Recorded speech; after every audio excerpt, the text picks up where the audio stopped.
मुर्शिद हुजूर आज मुझे वक्त दीजिए।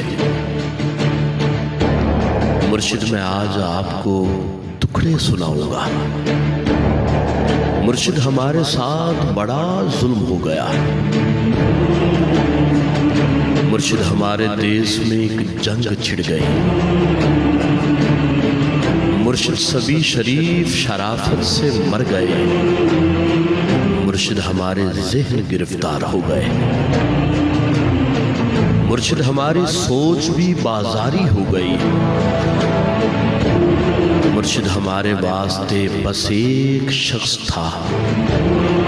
मुर्शिद वो एक शख्स भी तकदीर ले उड़ी। मुर्शिद हमारी जात पे बुहतान चढ़ गए। मुर्शिद हमारी जात बुलंदों में दब गई। मुर्शिद हमारे गांव के बच्चों ने भी कहा, मुर्शिद को आंखें हा के साडा हाल देख मंच। मुर्शिद हमारा कोई नहीं, एक आप है। ये मैं भी जानता हूं कि अच्छा नहीं हुआ। मुर्शिद मैं जल रहा हूं, हवाएं न दीजिए। मुर्शिद इजाला कीजिए, दुआएं न दीजिए।